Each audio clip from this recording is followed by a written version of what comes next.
Every day, the choices we make create our imprint, the mark we leave through our life and on the world. I'm Natalie Walton, and this podcast is for you if you want to make better decisions in your daily life, from how you create and run your home to building a meaningful business and life that you love. If you're interested in living more intentionally and responsibly, come join me and leading creatives, entrepreneurs, and experts every week. Together, let's create an imprint worth leaving. Before we start today's episode, I want to share with you something exciting that I've been working on. As you know, I'm a big believer in making our homes the best that they can be, whatever stage we're at on our journey. How we do this is central to my books, This Is Home, The Art of Simple Living, and Still the Slow Home. And so I've turned this 10 steps on how to make a home from my first book into an online workbook that you can apply to your own home. So if you'd really like to create a place that you can love today, then go to nataliewalton.com to receive this free workbook. I hope that you find it helpful and it sets you on the path to creating a home that you truly love. Just go to nataliewalton.com to download the free workbook. Okay, back to today's episode. Hello everyone, I hope that you're all well. I'm very excited to talk about this episode because I think it's one of the most powerful ways that we can feel good in our life and also to get the results that we want and just to really feel good within ourselves. It's something that I realized recently, just this past week, and it's something that I get a reminder of every now and then. And that is about the power of sleep. So I've called this episode Back to Baseline. That's what my sort of working title is for it. I kind of usually write something to keep me on track about, what my thoughts are around a particular subject or a topic and thinking about how it might be able to help you in some way. And recently I had a lot of deadlines. I was finishing off the studio. I had created a mini masterclass. I launched a course and I was finishing off some content in relation to the course. And it was a lot of work and I was under a lot of deadlines all at once and consecutive deadlines too, which is not something that I usually like to do. I enjoy working with deadlines. I've spoken about this in the past. I find that I get things done if I have a deadline, and I find it's really helpful to me. But then once I've completed a deadline, I do like to give myself some breathing space and some time to sort of recalibrate and just get back to my baseline. And I didn't get that chance this time around.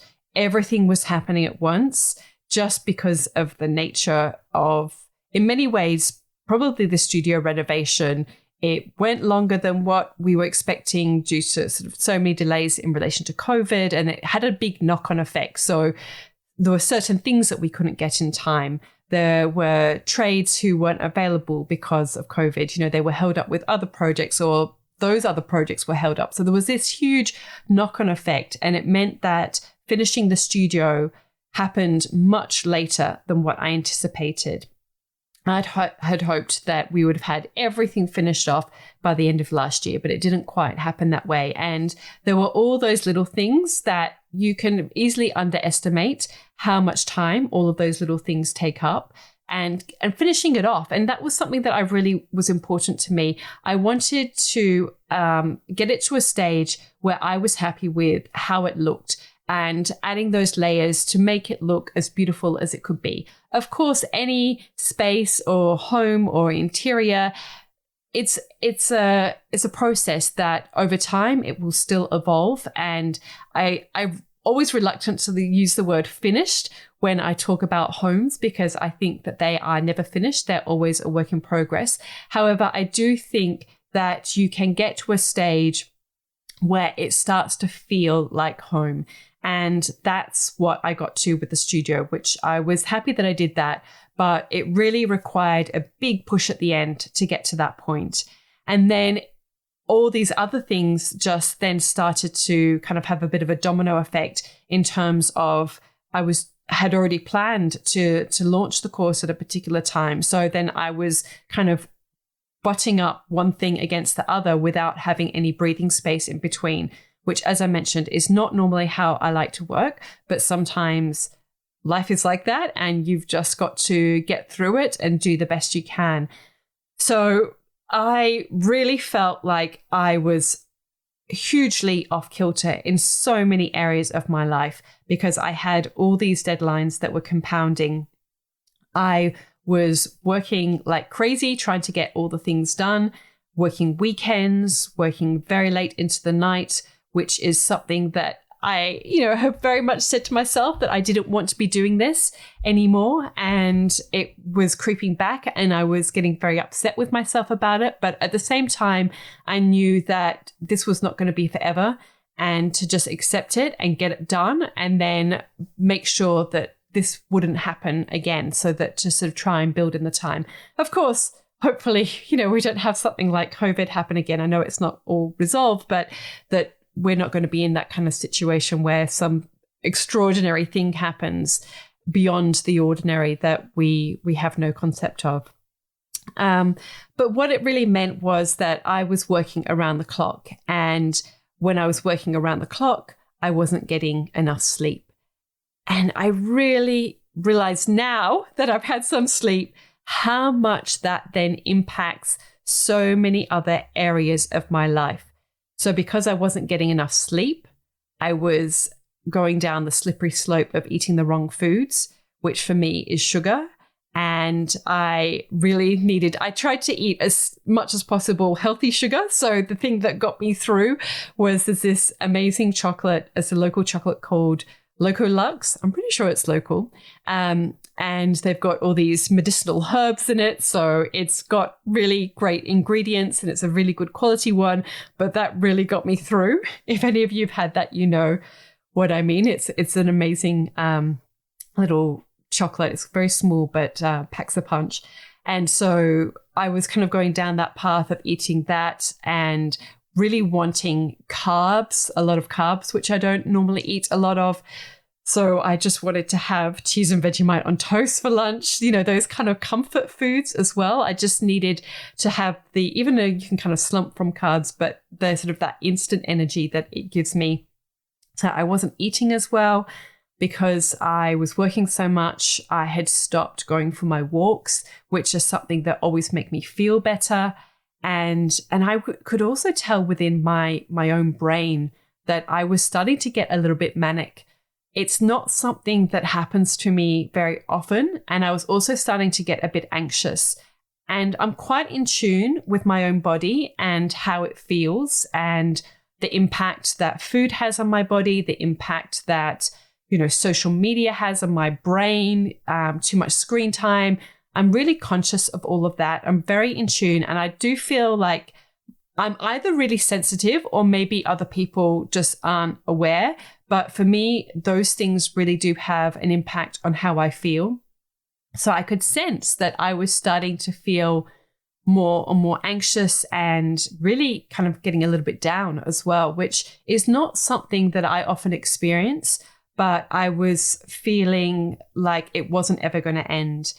Obviously, working around the clock affected my family time as well as my downtime. So normally in the evening, I would read. I couldn't even read. And that is very unusual for me to not be able to read a little something before I go to bed. I was just exhausted. And I even got sucked into someone I follow on Instagram. She kind of created this little mini documentary almost on her stories.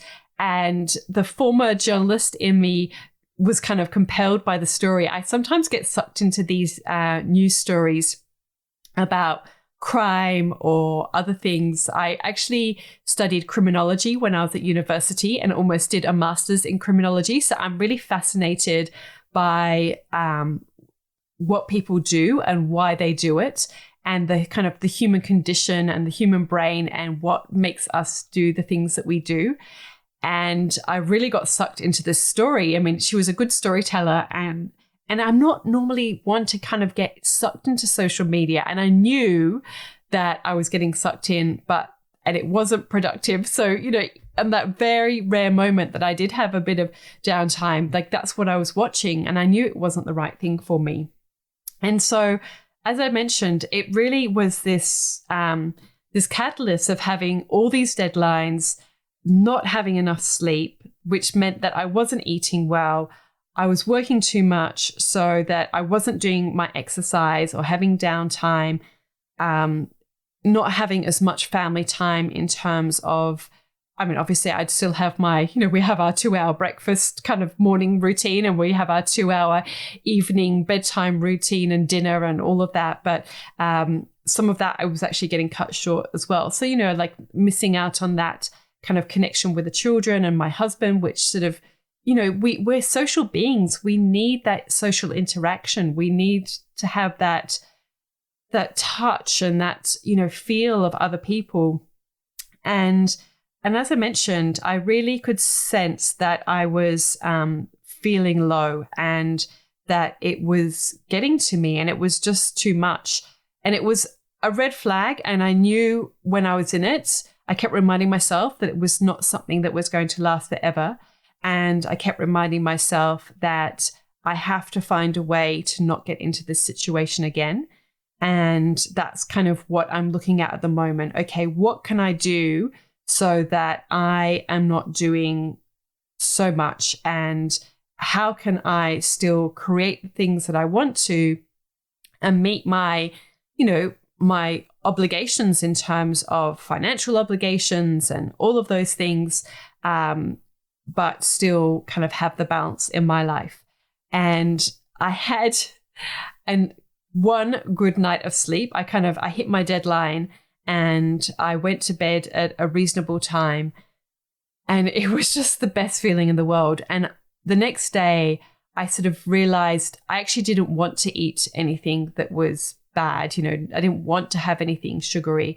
And even though I still felt tired and I wanted to go for a walk, and I wanted to do the things that are my baseline, and my baseline in terms of this is when I feel good.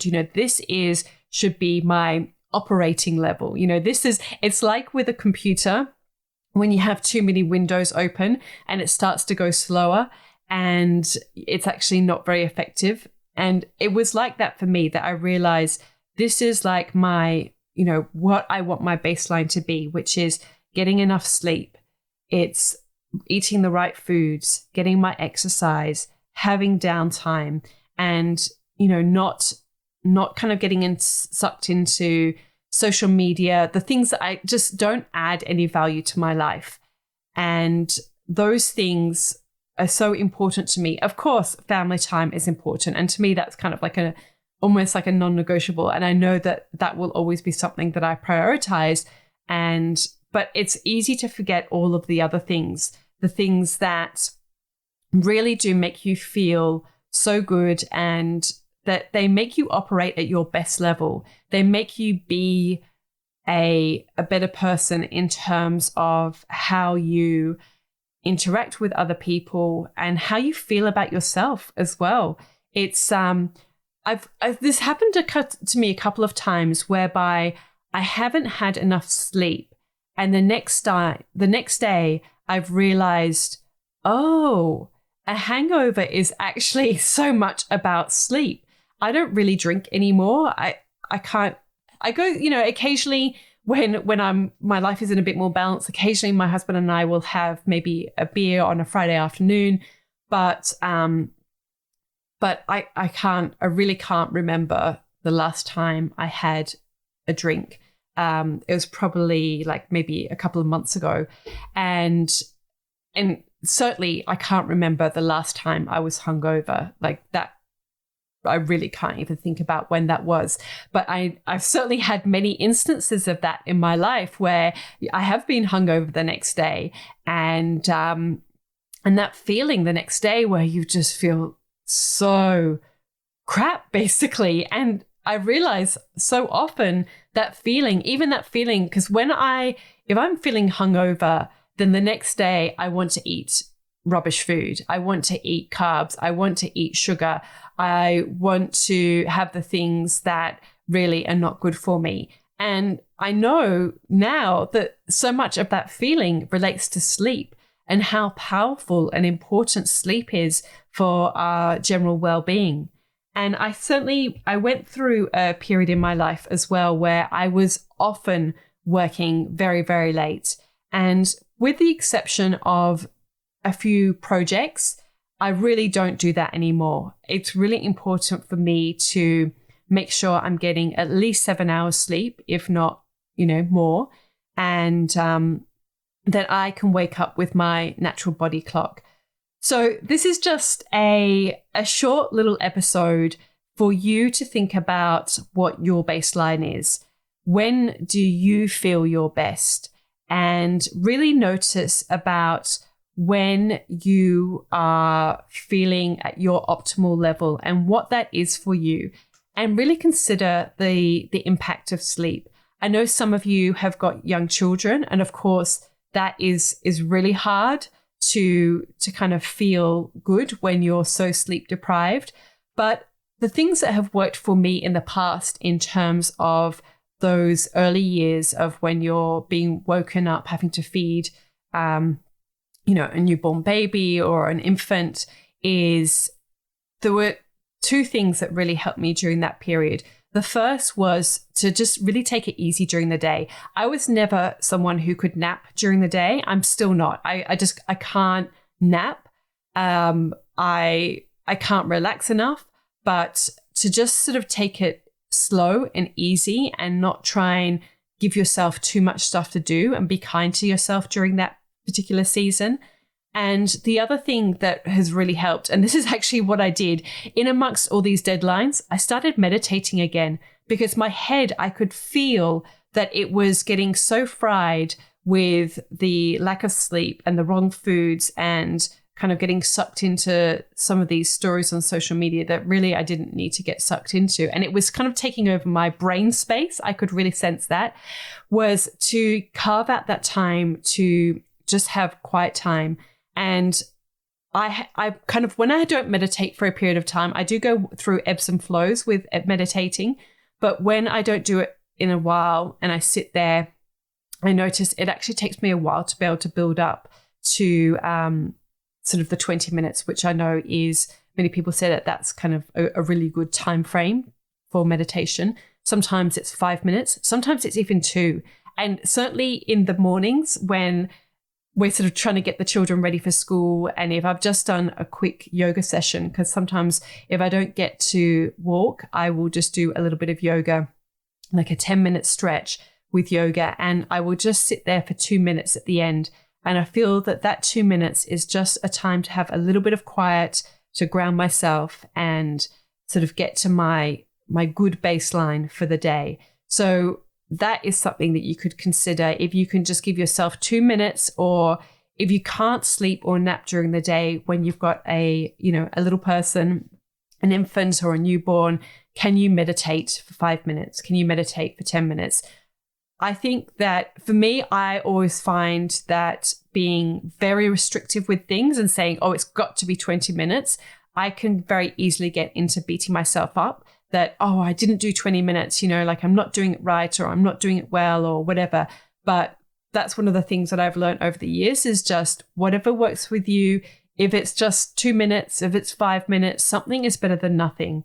And really, as much as possible, whatever stage you're at in your life, to really try and get enough sleep, because it is so powerful for you in terms of getting the work done, in terms of feeling your best, and really in many ways living your best life. So as I mentioned, this is just a quick little episode, but I hope that it helps you in your daily life or for your week. So as always, I'd love to hear from you. So send me a DM on Instagram. And in the meantime, I look forward to connecting again with you next week. All of the links and info you need to access for this episode are at nataliewalton.com/podcast. Thank you to Jaeger Media for producing this podcast and the people of the Bundjalung Nation where it was recorded. I look forward to connecting again soon. I'm Natalie Walton, and you've been listening to Imprint.